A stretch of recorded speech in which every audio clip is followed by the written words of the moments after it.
नमस्कार सभी dairy farmers को मेरा नमस्कार। दोस्तों, हम सब जानते हैं कि डेयरी फार्मिंग एक बहुत ही प्रॉफिटेबल बिजनेस है। इसको अगर सही तरीके से प्लानिंग के साथ किया जाए, अपनी गाय का अच्छे तरीके से रख रखाव रखा जाए, उनको अच्छा फीड दिया जाए, अच्छे तरीके से उनके मिल्किंग किया जाए, हेल्थ का ध्यान रखा जाए, तो ये बिजनेस बहुत अच्छा बिजनेस है। सिर्फ एक कॉमन प्रॉब्लम जो सब फार्म्स पे देखी जाती है वो है मेस्टाइटिस।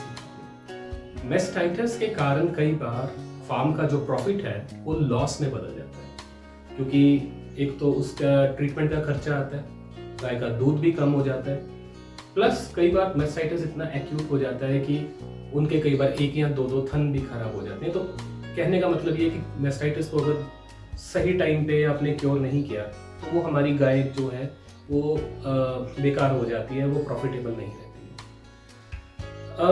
मेस्टाइटिस के ऊपर अगर हम ये कोशिश करें कि हमारे फार्म पर मेस्टाइटिस हो ही ना, मतलब इसको प्रिवेंट करने की कोशिश करें, तो वो सबसे बढ़िया तरीका है। क्योंकि जो हम ट्रीटमेंट करते हैं वो रिएक्टिव मेथड है, वो प्रॉब्लम आने के बाद हम उसको क्योर करने की कोशिश कर रहे हैं, जबकि हमें पहले ही प्रोएक्टिवली ये कोशिश करनी चाहिए कि हमारे फार्म पर मेस्टाइटिस ना हो या बहुत कम। दोस्तों, दो चीज़ों का इसमें ध्यान रखना। Number 1, hygiene. हमारी गाय साफ सुथरी रहनी चाहिए, साफ सुथरी जगह पर बैठे, उनके जो बैठने की जगह है, खाने की जगह है, जहाँ वो सारा दिन बांध में रहती हैं, वहाँ पर साफ सफाई का प्रॉपर अरेंजमेंट हो। मैन्योर टाइम पर क्लीन होता रहे। वो जो उनकी बेडिंग है, क्यूबिकल्स हैं, या अगर अदरवाइज वो सैंड बेडिंग में भी हैं, तो उसमें भी बैक्टीरिया ना पनपे, उसके लिए ध्यान रखा जाए। और दूसरी इंपॉर्टेंट बात है जिसके ऊपर आज ये वीडियो में हम ज़्यादा डिटेल में बात करने वाले हैं, वो है हमारे मिल्किंग रूटीन्स। मिल्किंग रूटीन्स एक ऐसी चीज़ है जिसमें आपका कोई खर्चा नहीं आएगा, सिर्फ आपको अपने छोटी छोटी चीज़ों में, अपने जो मिल्किंग करने के तरीके हैं उसमें छोटी छोटी चेंजेस लेके आनी है, और वो मेस्टाइटिस को रोकने में भी हेल्प करता है।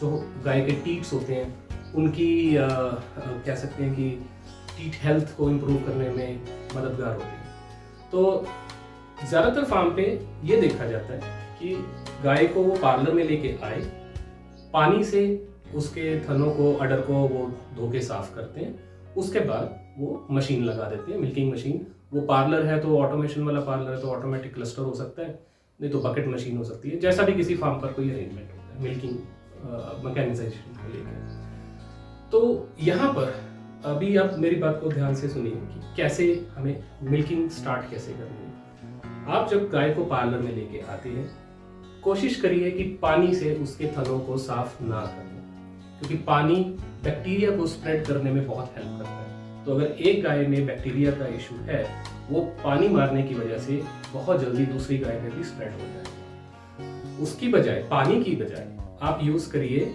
जो pre dip teat dip solution आते हैं, जैसे डिलावल का बायोफोम है या फिर लैक्टिसैन है, उस तरह का कोई सोल्यूशन यूज करिए जो टीट फ्रेंडली भी हो, स्किन फ्रेंडली हो, गाय के टीट को रफ ना करे। और वो सॉल्यूशन लगा के आप लगभग 30-35 सेकंड तक उस सॉल्यूशन को लगा रहने दें। 30-35 सेकंड में आप और 2-4 गाय को वही सॉल्यूशन डिप करके लगा सकते हैं। फिर आप पहली गाय जिसको आपने टी डिप सॉल्यूशन लगाया है उसको कम से कम 30 सेकंड हो गए हैं। अब आपने उसको पहले स्ट्रिप कप में उसके हर एक टीट में से 3-3, 4-4 स्ट्रिप्स लेनी है, और आपने चेक करना है कि वो जो स्ट्रिप कप में उसका स्ट्रिपिंग आई है उसका दूध ठीक है या नहीं है, करेक्ट। और उसके बाद इमीडिएटली बिना कोई गैप के आपने टिश्यू पेपर से या कपड़े के टॉवल से गाय के थनों को साफ कर देना है, यानी कि जो हमने प्री डिप सॉल्यूशन लगाया था उसको पोंछ लेना है।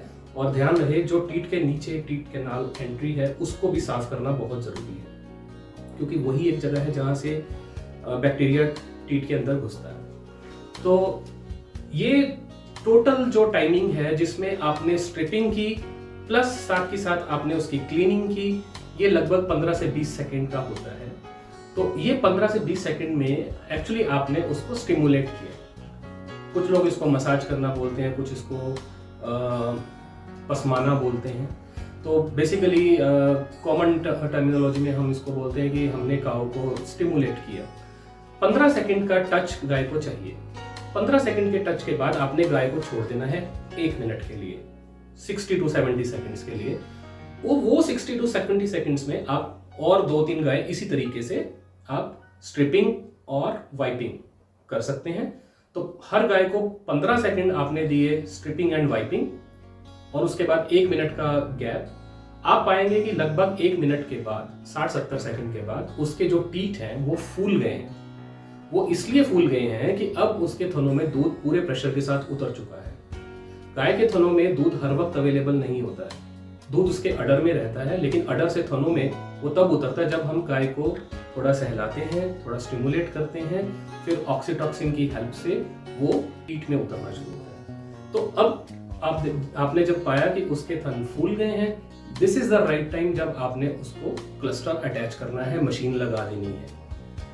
इसमें बहुत देरी भी नहीं होनी चाहिए। अगर हम बहुत देर करेंगे तो भी नुकसान है, क्योंकि जो ऑक्सीटॉक्सिन का इफेक्ट है वो 4 से 6 मिनट नॉर्मली रहता है, कई जगह पे 8 मिनट तक भी रह सकता है, ब्रीड टू ब्रीड वेरी करता है। लेकिन हमारा टारगेट है कि हमारी जो मिल्किंग है वो 4 मिनट में हो जाए। आप यकीन मानिए, आप इस तरीके को अपनाइए। HF और जर्सी गाय पे तो ये बहुत ही कारगर है और आप पाएंगे कि 12-13 किलो जो एक टाइम में गाय दूध देती है, 12-13 किलो, अगर पहले आप उसको 6 से 7 मिनट में निकालते थे मशीन से, अब वो 3 से 4 मिनट में आना शुरू हो जाएगा। पहले ही दिन आपको बहुत मेजर डिफरेंस दिखेगा, फिर धीरे धीरे और टाइम कम होता जाएगा। अब क्या हुआ, इसका हमें बेनिफिट क्या है? इसका बेनिफिट ये है कि गाय को क्लस्टर तब लगना चाहिए जब उसके थनों में दूध पूरे प्रेशर के साथ है, जब उसका दूध का फ्लो है, तभी क्लस्टर लगना चाहिए। अगर हम बिना उसके क्लस्टर लगाते हैं तो वो गाय के लिए पेनफुल है, क्योंकि जो लाइनर है वो उसको एक तरीके से प्रेस कर रहा है और अंदर बिना किसी लिक्विड जो कि दूध है उसके बिना जब वो उसको प्रेस करता है तो वो गाय को परेशानी देता है, गाय की स्किन भी उससे खराब होती है। हम उसको टीथ कंडीशन बोलते हैं, गाय की टीथ कंडीशन खराब होती है। लेकिन जब उसमें दूध भरा हुआ है और उस टाइम जब लाइनर उसको प्रेस करता है, उससे गाय को आराम मिलता है, बल्कि वो जल्दी फ्री हो जाती है दूध दे के। और आप पाएंगे कि 3-4 मिनट में दूध सारा आ गया और उसके बाद आप मशीन, अगर ऑटोमेटिक पार्लर है तो अपने आप उतर जाएगी, अगर वो मैनुअल है तो आप मैनुअली उतार सकते हैं। इसका फायदा देखिए, नंबर 1, जितने कम समय के लिए हमारा क्लस्टर उसके टीथ के साथ अटैच होगा, टीथ हेल्थ उतनी ही इंप्रूव होगी। नंबर 2, मिल्किंग जल्दी हो रही है। अगर पहले एक गाय के लिए हमें 6 से 7 मिनट लग रहे थे, अब 3 से 4 मिनट लगेंगे। तो अगर आपके पास 50 गाय या 100 गाय हैं तो आप अंदाज़ा लगाइए, आप आधे घंटे से 1 घंटा टोटल मिल्किंग में बचा लेंगे अपना। उससे आपको वही आधा घंटा या 1 घंटा जो आपका बचा, आप किसी दूसरे काम में इस्तेमाल कर सकते हैं।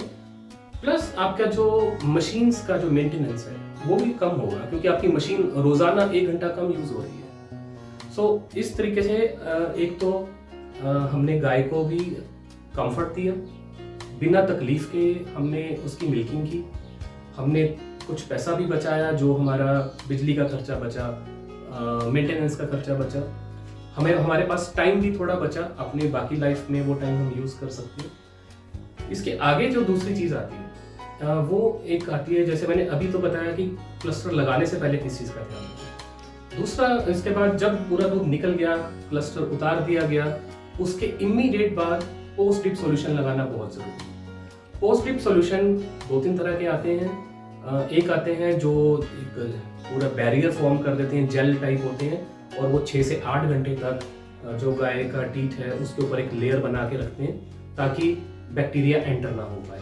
ये सबसे बेस्ट आज की डेट में हम कह सकते हैं एक पोस्ट ड्रिप सॉल्यूशन है। फॉर एग्जांपल डेलावेल का लैक्टिफेंस, ये बैरियर वाला ड्रिप सॉल्यूशन है। लेकिन कुछ फार्मर ये चाहते हैं कि बैरियर वाला नहीं चाहिए, तो भी हमें पोस्ट ड्रिप में कम से कम वो उसके जो एंटी बैक्टीरियल सॉल्यूशन है वो तो यूज़ करने ही चाहिए। और उससे क्या होता है कि क्योंकि गाय का दूध निकालने के बाद काफ़ी समय तक उसकी टीथ कैनाल ओपन रहती है, तो बैक्टीरिया उस टाइम इमीडिएटली एंटर नहीं होना चाहिए। और अगर बाई चांस कोई बैक्टीरिया सराउंडिंग में था मिल्किंग पार्लर एरिया में, वो उसको हार्म ना करे। तो जो और सॉल्यूशन है, फॉर एग्जांपल लैक्टिसैन जो है वो प्री डिप में भी यूज़ किया जा सकता है, पोस्ट डिप में भी यूज़ किया जा सकता है। तो लैक्टिसैन या इसके जैसा कोई सॉल्यूशन आप यूज़ कम से कम मुझे तो करें ही करें।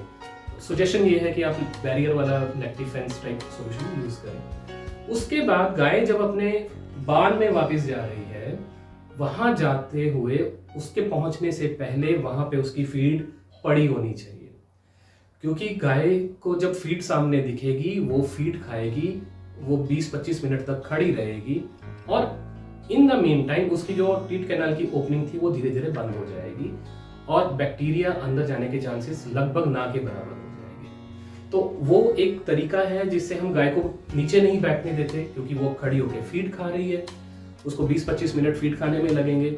हमने उसकी फीड डिपिंग भी की हुई है, चाहे वो एंटीबैक्टीरियल खाली की है या बैरियर वाली की है।